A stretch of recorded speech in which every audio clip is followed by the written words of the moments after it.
లహరిని blackmail చేస్తూ ఇలా అంటూ ఉంటాడు. ఇప్పుడు నేను ఒక లొకేషన్ పెడుతున్నాను, ఆ లొకేషన్కి నువ్వు వచ్చేసే, రాకపోతే మాత్రం బాగోదు చెప్తున్నా అని అంటూ అతను చెప్పేసరికి లహరి ఒక్కసారిగా బాధపడుతూ ఏడుస్తూ చూస్తూ ఉంటుంది. ఏం చేయాలో అర్థం కాదు.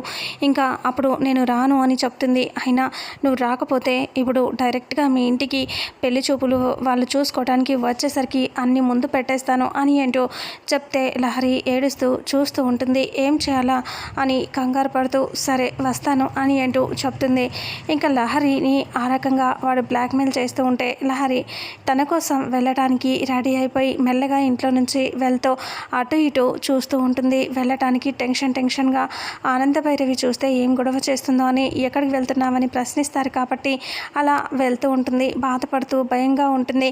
ఇక్కడేమో శరణ్య ఏం చేయాలో అర్థం కాక ఈమె ఏంటి ఇంతసేపు అయినా రాలేదు, నన్ను ఇక్కడ ఉండమని ఒక్కదానికి చెప్పేసి ఇలా ఒంటరిగా వదిలేసి ఇలా వెళ్ళిపోవటం ఏంటి అని అనుకుంటుంది. శరణ్య అలసటగా అనిపించి వాష్రూమ్లోకి వస్తుంది మొహం కడుక్కోవటానికి. అలా వచ్చేసి సడన్గా అటువైపు రౌడీ ఉంటాడు కదా, వాని చూడకుండానే లోపలికి వచ్చి ఫేస్ వాష్ చేసుకుంటుంది.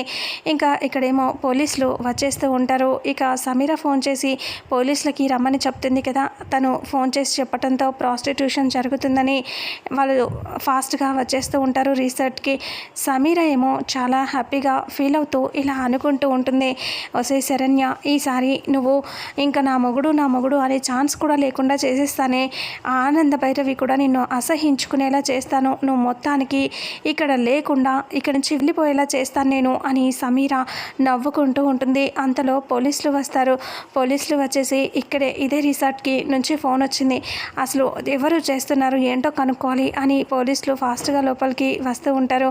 శరణ్య అదే గదిలో ఉంటుంది. శరణ్య మరి ఆ రౌడీని చూసుకొని ముందుగా తప్పించుకుంటుందా లేదంటే ఇంకా రౌడీతో పాటు దొరికిపోయి పోలీస్ స్టేషన్కి వెళ్తుందా, అలా వెళితే ఆనంద భైరవికి తెలిస్తే సమీరాని పట్టుకుంటుందా, అసలు ఏం జరుగుతుంది అనేది రాబోయే నెక్స్ట్ ఫుల్ ఎపిసోడ్లో తెలుసుకుందాం.